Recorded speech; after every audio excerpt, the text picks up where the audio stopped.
अब तक हमने क्या किया है, बहुविकल्पी प्रश्न को हल कर लिया है। अब बारी है अति लघुत्तरीय प्रश्न को हल करने के लिए। चलिए ठीक है, अब हम लोग क्या करते हैं, अति लघुत्तरीय प्रश्न हल करते हैं, जो कि 2023 का है, फर्स्ट ईयर फर्स्ट सेमेस्टर का है, जो क्या है, मैथ।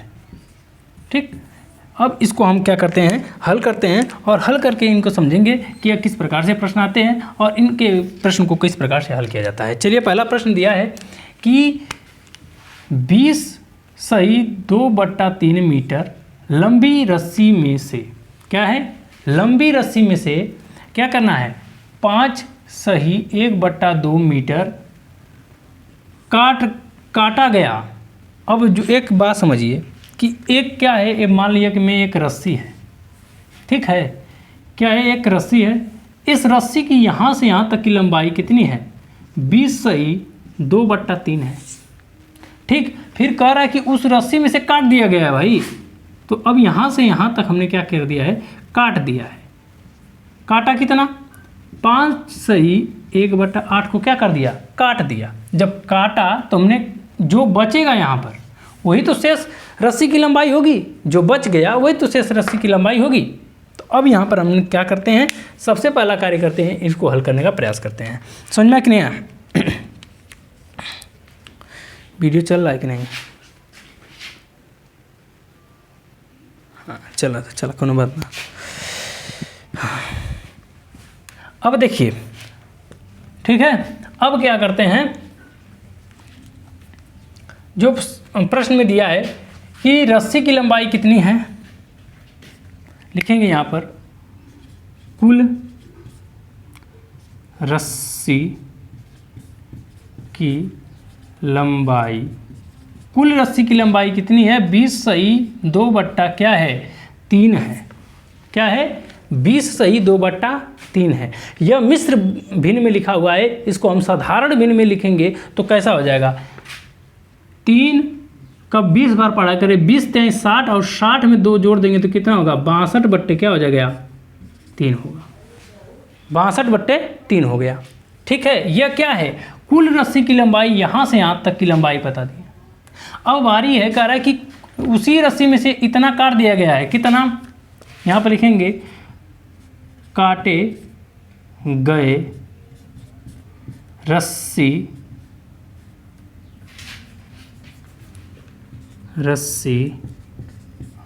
की लंबाई, काटे गए रस्सी की लंबाई कितनी है, 5 सही 1/8 है। तो अब इसका पढ़ा पढ़ेंगे कि 8 पचे 40 और 40 में 1 जोड़ देंगे तो क्या आएगा, 41। तो यहाँ पर लिख देंगे 41 क्या हो गया, 8। समझ में आया कि नहीं आया? अब हमने क्या कर लिया कि हमने रस्सी की पूरी हाइट लंबाई पता चल गई, और काटने वाले कितना रस्सी काटना है ये भी हमको पता चल गया। अब बारी है कि हमें शेष रस्सी की लंबाई पता करनी है, तो यहाँ पर लिखेंगे कि शेष रस्सी की लंबाई बराबर क्या होगा, शेष रस्सी की लंबाई बराबर होगा कुल रस्सी की लंबाई माइनस काटे गए रस्सी की लंबाई। अगर हमको शेष रस्सी की लंबाई पता करनी है तो हमको क्या करना पड़ेगा, कुल रस्सी के लंबाई में से काटे गए रस्सी की लंबाई को क्या कर देंगे, घटा देंगे। तो अब यहाँ पर क्या प्राप्त हुआ हमारा कि कुल रस्सी की लंबाई कितनी है, 62/3 माइनस, क्योंकि माइनस है, घटाएं, काटे गए तो काटे गए 41/8। समझ में आया कि नहीं आया? अब इस प्रकार से हो गया। चलिए, यह घटाना है तो इसको घटाने की तरह करते हैं। अब इसका क्या करते हैं, लसा ले लेते हैं। तो जब लसा लेंगे तो 3 और 8 का लसा क्या होगा, 24 होगा। ठीक है, तो 3 का पहाड़ा 24 बार ऐसा पढ़ेंगे कि 24 आ जाए, तो 8 3 24। तो यह कितनी बार में कट गया, 8 बार में कटा, और ऊपर क्या है 62 है तो 62 लिख देंगे, कोष्टक बंद, यहाँ पर प्लस का चिन्ह। ठीक, आगे क्या है, 8 3 24, तो यहाँ पर लिखेंगे 3, फिर ऊपर क्या है गुणे 41 है तो 41। ठीक, कोष्टक बंद। अब हमको क्या करना है आगे, 8 दूना के क्या होता है 16, 8 दूना के 16, फिर 6 है 48, 48 में क्या करेंगे एक जोड़ देंगे, ठीक है, एक जोड़ देंगे तो क्या होगा 196, अरे 496, फिर यहाँ पर क्या है माइनस है तो माइनस, फिर 3 एक कम 3, 3 चौक को 12, बट्टे में क्या हो गया 24। समझ में आया कि नहीं आया? अब क्या करेंगे, अब इसको घटा देंगे, तो घटाएंगे तो क्या पाएंगे कि 6 में से 3 जाएगा तो क्या बचेगा 3, 9 में से 2 जाएगा तो बचेगा 7, 4 में से 1 जाएगा बचेगा 3, फिर बट्टे क्या हो गया 24 हो गया। यह क्या हो गया हमको प्राप्त हुआ, इतनी राशि बची है। चाहे तो इस प्रकार से भी लिख सकते हैं या तो मिश्र भिन्न में लिख सकते हैं। तो मिश्र भिन्न में लिखने के लिए आप क्या कर सकते हैं कि 24 भागे 300, यह कितनी बार जाएगा, एक बार जाएगा। पहले 24 में छोटे संख्या तो काट लीजिए, घटा लीजिए, तो क्या था बचा 3, 1, 2। अब इसके बाद जाएगा 5 बार में, तो 5 बार में जाएगा कितनी बार में, तो 8 20, फिर 5 दूना के 10 और 10 2 12, 3 और 1 13। अब क्या बचा है जो 13 है वह क्या हो जाएगा अंश हो जाएगा, और ये क्या हो जाएगा सही हो जाएगा। तो अब यहाँ पर लिख सकते हैं हम इस प्रकार से कि 15 सही 13/24 लिख सकते हैं। समझ में आया? यह क्या है शेष रस्सी की लंबाई है। समझ में आया कि नहीं आया? यह क्या है शेष रस्सी की लंबाई है। चलिए हम लोग अगले प्रश्न की तरफ चलते हैं, देखते हैं कि अगला प्रश्न किस प्रकार से आया है। समझ में आया? आप लोगों को नहीं समझ में आया तो आप तुरंत पूछिएगा। चलिए ठीक है, आप लोग चलते हैं हम लोग कि अगले प्रश्न की तरफ। अगला प्रश्न दिया है, अगला प्रश्न क्या दिया है कि किसी गांव में पुरुषों की संख्या और महिलाओं की संख्या इतनी है, तो ज्ञात कीजिए कि महिलाओं की संख्या से पुरुषों की संख्या कितनी है अधिक है, कितनी अधिक है यह पता करना है। तो यहाँ पर लिख लेंगे कि कुल महिलाओं की संख्या, गांव में कुल महिलाओं की संख्या कितनी है और कुल पुरुषों की संख्या कितनी है, उसमें से घटा देंगे, जो आएगा वही बचेगा, उतना ही अधिक ना होगा। तो चलिए हम सबसे पहले यहाँ पर लिख लेते हैं कि गांव में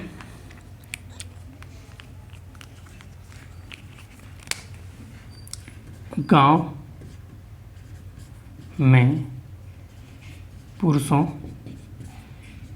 की संख्या कितनी है, पुरुषों की संख्या कितनी है 6xy plus 5y² minus 8z है। यह क्या है पुरुषों की संख्या है। अब यहाँ पर लिखेंगे महिलाओं की संख्या, महिलाओं की संख्या कितनी है 2x plus xy minus 2y है। यह पुरुषों की संख्या, यह महिलाओं की संख्या, और पूछा है कि पुरुष की संख्या महिलाओं की संख्या से कितनी अधिक है। तो अब यहाँ पर जो है लिखेंगे कि सूत्र क्या करेंगे घटाना पड़ेगा। तो यहाँ पर लिखेंगे पुरुषों की महिलाओं से अधिक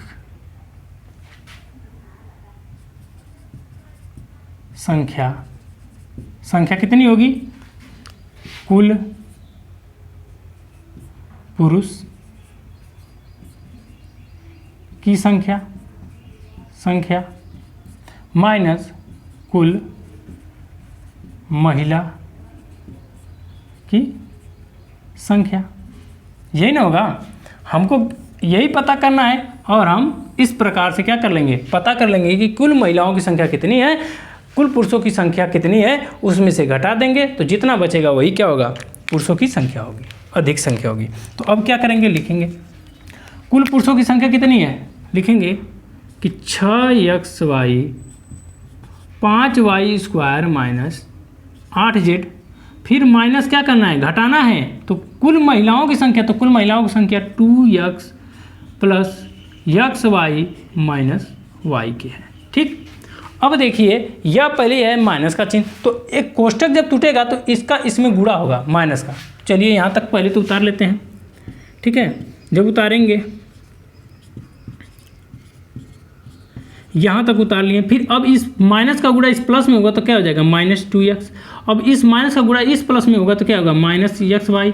फिर इस माइनस का गुणा इस माइनस में होगा तो क्या होगा +2y होगा। यहाँ तक समझ में आया। अब देखिए जो एक साथ मिलते हैं उनको एक जगह कर लेते हैं।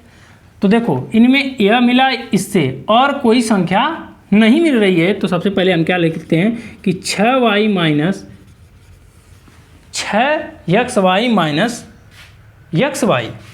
फिर उसके बाद इन सभी जो बचे हुए उनको लिख लेते हैं कि 5y² minus 8z minus 2x plus 2y। ठीक, अब इसको घटा देंगे। जब यह इससे घटेगा तो कितना बचेगा, 6 में से 1 जाएगा तो कितना बचेगा 5xy प्लस 5 इस y² minus 8z minus 2x plus 2y। ठीक, यह हमको क्या प्राप्त हो गया, उन महिलाओं से पुरुषों की इतनी संख्या क्या है अधिक है, यही पता करना था और हमने क्या कर लिया, पता कर लिया। चलिए हम लोग अगले प्रश्न की तरफ चलते हैं। अगला प्रश्न किस प्रकार से आया है इसको हल करने का प्रयास करते हैं। अगला प्रश्न क्या है, कह रहा है कि अगला प्रश्न कह रहा है कि दशमलव संख्या दी गई है। ठीक, ये क्या है, दशमलव संख्या दी गई है, इतना इतना इतना सभी दशमलव संख्या को क्या करिए, जोड़ दीजिए। इनको क्या करना है, जोड़ देना है। सिंपल सा बात है, दशमलव का कभी भी आपको जोड़ मिले तन को टेंशन नहीं लेना है। सभी दशमलव को एक सीधे में लिख के और जो भी अंक है उसके अगल बगल लिख दें। ठीक है, जैसे अब मैं लिख रहा हूँ 5.13 है तो यहाँ पर लिख देंगे 5.13। ठीक, उसके बाद क्या लिखा है 510.03। अब देखिए दशमलव यहाँ पर, तो 510 लिखने के लिए इस प्रकार से आप लिखिए 03। ठीक है, दशमलव के बराबर होना चाहिए, बाकी सभी संख्याओं को इधर उधर छीड़ दीजिए। ठीक है, अब देखिए यहाँ पर उसी प्रकार से यहाँ पर दशमलव देकर 2 0 दीजिए, फिर उसके बाद 2 0 फिर 1, उसके बाद 5 लिखिए। ठीक, उसके बाद क्या है 2 0, उसके बाद 3 लिख दीजिए। ठीक, आगे क्या लिखा है यहाँ तक तो हो गया। अब बारी इसकी है, फिर इस दशमलव दीजिए, फिर 1 लिखिए, फिर इसको 0 इसको 0 इसको 0, फिर 5 लिख दीजिए। फिर उसके बाद क्या है 1 2 3 0, फिर उसके बाद इसे। अब क्या करना है, हमको प्रत्येक को क्या करना है, जोड़ना है। क्या करना है, जोड़ना है। तो जोड़िए। अब सिंपल सा बात है, जैसे आपको जोड़ आता है सिंपल सा जोड़ देंगे। यहाँ पर कुछ नहीं है 0, यहाँ पर कुछ नहीं 0 0, दशमलव के पीछे कितना भी 0 लगा सकते हैं, अंक के आगे कितना भी 0 लगा सकते हैं, इसको कोई दिक्कत नहीं। तो जोड़ेंगे तो क्या आएगा, इसको जोड़ेंगे तो आ गया 3, इसको जोड़ेंगे तो आ गया 3, फिर इसको जोड़ेंगे तो यह इसके बराबर में है, तो यह 3 3 क्या हो गया 6, और इसको जोड़ देंगे तो क्या आ गया 1। समझ में आया, दशमलव के पीछे 4 अंक थे, हमने 4 अंक को जोड़ लिया। अब बारी है 5 और 1 क्या हो गया 6, 1 फिर 5 और 1 6, फिर यहाँ पर आ गया 5, फिर आ गया यहाँ पर 5। समझ में आया कि नहीं आया। अब आपको कोई समस्या नहीं है, जो पूछा था जोड़ने के लिए हमने क्या कर दिया, इसे जोड़ लिया। समझ में आया। यह सिंपल सा साधारण सा जोड़ है। इसी प्रकार से आप लोग अलग कभी भी कितने भी बड़ा से बड़ा है छोटा छोटा है, अब इसी प्रकार से जोड़ सकते हैं। ठीक है, चलिए अगले प्रश्न की तरफ चलते हैं। अगला प्रश्न क्या कह रहा है, अगला प्रश्न कह रहा है कि वह बड़ी से बड़ी संख्या बोल रहा है। देखिए याद रहे कि जब बोले बड़ी से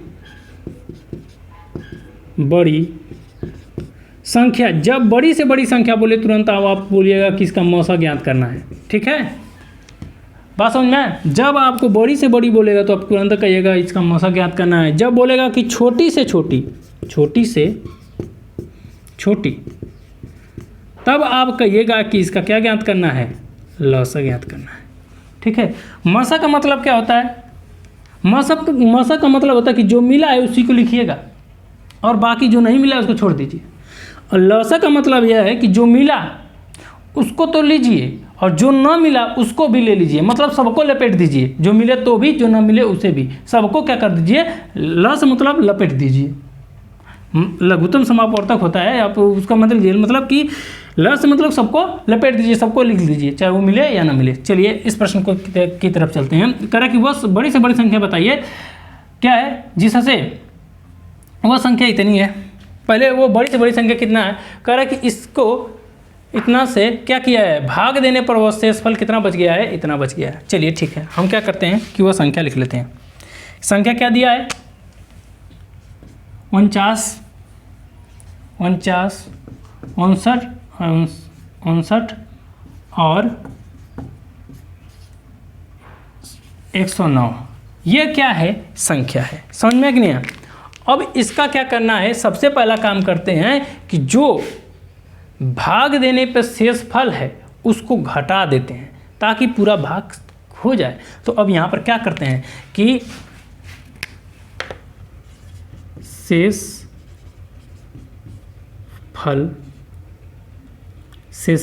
को घटाने पर, शेषफल को जब घटाएंगे तो क्या पाएंगे, शेषफल कितना था, 49 में से 1 घटा देंगे, कितना आ गया, 48 आ गया। अब 59 में से हमको क्या घटाना है, हमने तो 1 घटा दिया, बारी है 3 की, तो अब यहाँ पर हमने 3 को घटाना है। तो 59 में से 3 घटेगा तो 56 बचेगा। फिर आगे वाला क्या है, 109 माइनस क्या है, 5 को घटाना है, किसको, 5 को, तो ये भी यहाँ पर लिखेंगे 5 बराबर क्या आया, 104। समझ में आया कि नहीं आया? अब यहाँ तक हमने किया, उसके बाद क्या करना है, इसका इन संख्याओं का क्या करते हैं, इन संख्याओं का क्या करते हैं, अभाज्य गुणन खंड करते हैं। क्या करते हैं, अभाज्य गुणनखंड करते हैं। अभाज्य गुणनखंड किसे कहते हैं, वह गुणनखंड जिसको दोबारा खंडित न किया जा सके। अभाज्य गुणनखंड है, उसको दोबारा विभाजित करके खंडित नहीं किया जा सकता, उसको अभाज्य गुणनखंड कहते हैं। समझ में कि नहीं?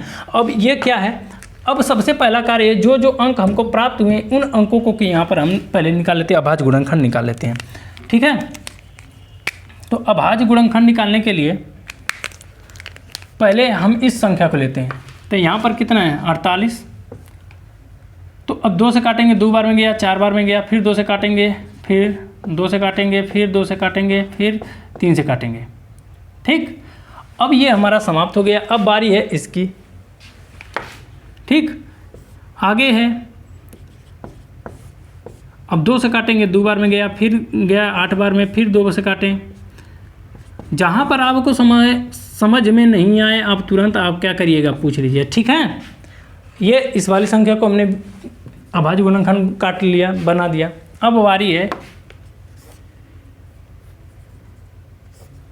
104 की। 2 से काटेंगे 5 बार में, 2 बार में, 2 से काटेंगे 1, फिर 6, 1 नहीं 2 बार में, फिर 6 बार में, फिर 2 से काटेंगे 13, फिर ये 13 किसी से नहीं कटेगा, 13 से ही कटेगा, मतलब ये पूरा कट गया।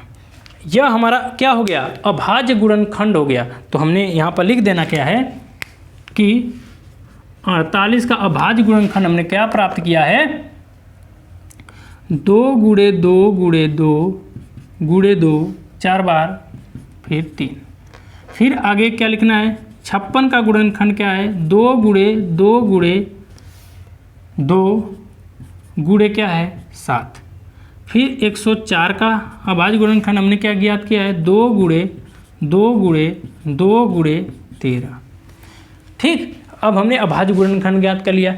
अब यह बोला है कि बड़ी से बड़ी संख्या बताइए। तो बड़ी से बड़ी संख्या बताने के लिए हमको क्या करना पड़ेगा, मौसा लेना पड़ेगा।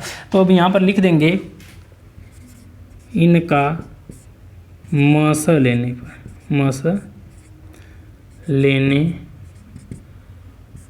पर पर हमें लसा लेने पर हमें बड़ी से बड़ी संख्या क्या होगी? प्राप्त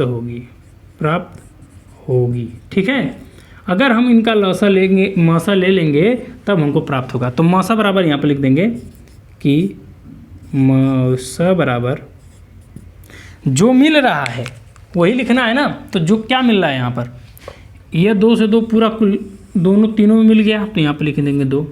फिर यहाँ से यहाँ तक ये भी मिल गया 2, इसको भी लिख लेंगे 2।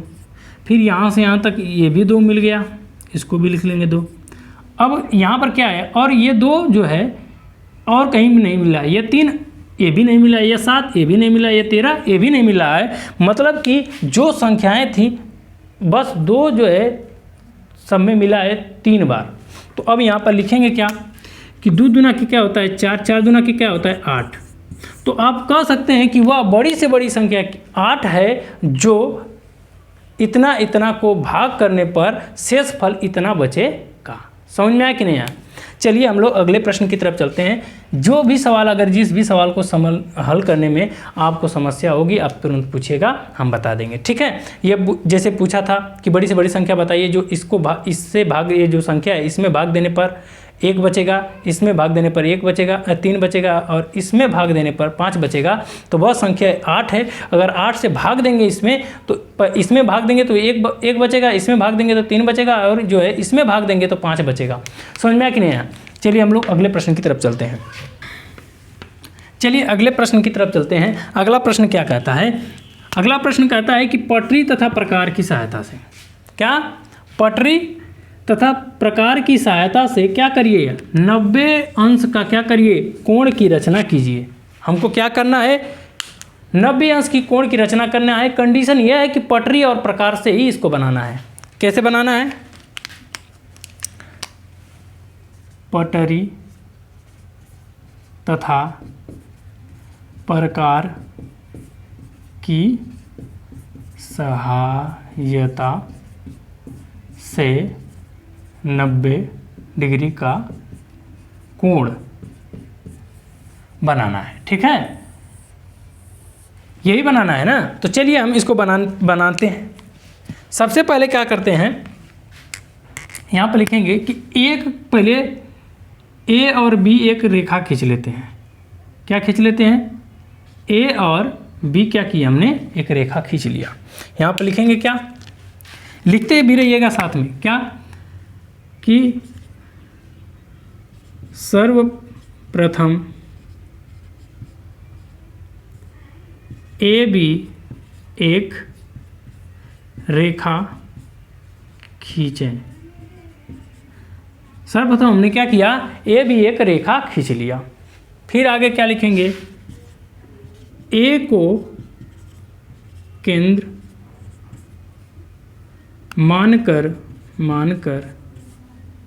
मानकर आधा से अधिक दूरी लेकर एक क्या करें, चाप लगाएं। अब हमने क्या किया, आधा से अधिक दूरी पर लेकर हमने क्या किया, एक चाप लगा दिया, यहाँ पर लगा दिया। ठीक, हमने क्या किया, एक चाप लगा दिया। फिर यही काम हम दोबारा कर लेते हैं, उसी माप पर, मतलब कि गोला प्रकार को अब छोटा बड़ा नहीं करना, उसी माप पे, जिस माप में हमने लगाया है उसी माप पर बी को केंद्र मान कर चाप लगाएं।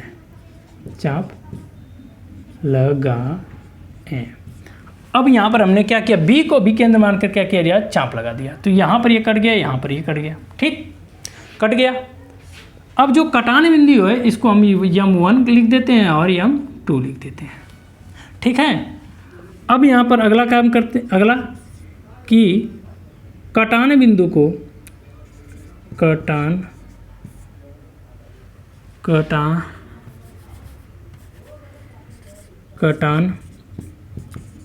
बिंदु को मिला दें, अब काटान बिंदु को आपस में क्या कर दें, मिला दें। तो अब आपस में मिलाने के बाद अब ए और M1 पर बना कोण क्या होगा, 90 डिग्री का होगा। ठीक है, वह कितने डिग्री का होगा, 90 डिग्री का होगा। यही नहीं, यहाँ पर भी 90 डिग्री का कोण बनेगा, यहाँ पर भी 90 डिग्री का कोण बनेगा, यहाँ पर भी 90 डिग्री का कोण बनेगा, यहाँ पर भी 90 डिग्री का कोण बनेगा। ठीक है, तो कोई टेंशन नहीं है, आप लोग इस प्रकार से बता सकते हैं। समझ में आया कि नहीं? देखिए, जिस प्रकार से मैं आपको बता रहा हूँ उसी प्रकार से आप लिख देंगे पेपर में, पूरे नंबर आपको मिलेंगे। ठीक है, टेंशन तन को नहीं लेना है, जैसे बोला है वैसे आप करते जाइएगा। जो आप यहाँ पर किए हैं यहाँ पर लिख देंगे, आपका हो गया। चलिए हम लोग अगले प्रश्न की तरफ चलते हैं। अगला प्रश्न क्या बोल रहा है कि एक समबाहु त्रिभुज। अब समबाहु त्रिभुज किसे कहते हैं? समबाहु त्रिभुज उसे कहते हैं, समबाहु त्रिभुज वह त्रिभुज होता है जिसकी सारी भुजाएं क्या होती है, समान होती हैं। यहाँ पर हम किसके बारे में बात करेंगे? समबाहु त्रिभुज। यहाँ पर ध्यान पर रहे, किसकी बात हो रही है? समबाहु त्रिभुज। ठीक है, यहाँ पर हमको ध्यान क्या देना है? समबाहु त्रिभुज पे ध्यान देना है। त्रिभुज जिसके प्रत्येक भुजा, जिसकी जितनी भी भुजाएं हैं वो कितनी है? 4 सेंटीमीटर की हैं। हम यहाँ पे लिख देंगे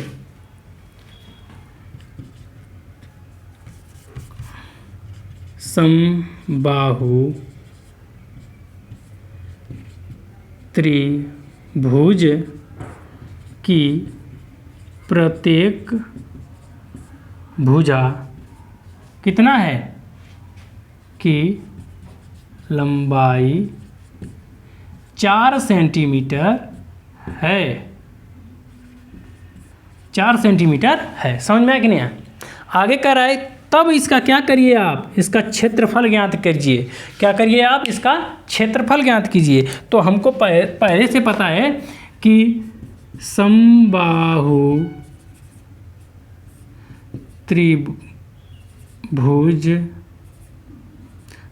त्रिभुज का क्षेत्रफल बराबर क्या होता है? बराबर होता है कड़ी में 3/4 भुजा का स्क्वायर होता है। यह क्या है? समबाहु त्रिभुज का सूत्र है। समझ में आया कि नहीं आया? समबाहु त्रिभुज का यही सूत्र है, और इसी सूत्र पे हम क्या कर देंगे? रख देंगे। चलिए, तो भुजा कितना है? 4 सेंटीमीटर है। तो यहाँ पर लिखेंगे क्या कि कोणी में 3/4। अब यह करे भुजा का स्क्वायर, तो भुजा का स्क्वायर मतलब 4 का स्क्वायर। अब 4 का स्क्वायर का मतलब हम यहाँ पर लिख देंगे कि 4 × 4। अब एक 4 से एक 4 कट गया, बचा क्या? 4। अब यहाँ पर हम इस प्रकार से लिख सकते हैं, इसको जब गुणा करेंगे तो इस प्रकार से लिख सकते हैं कि 4 कड़ी में 3। यह क्या होगा? वर्ग मीटर। वर्ग सेंटीमीटर में है तो सेंटीमीटर। ठीक है, अब यह जो हमको प्राप्त हो गया है वह क्या है? क्षेत्रफल प्राप्त हुआ है समबाहु त्रिभुज का, जिसकी प्रत्येक भुजाएं कितनी हैं? 4 सेंटीमीटर की है। उसका क्षेत्रफल कितना होगा? 4 कड़ी में 3 वर्ग सेंटीमीटर होगा। समझ में आया कि नहीं आया? जिसको जहाँ पर जो भी सवाल समझ में नहीं आए आप तुरंत पूछिएगा। ठीक है।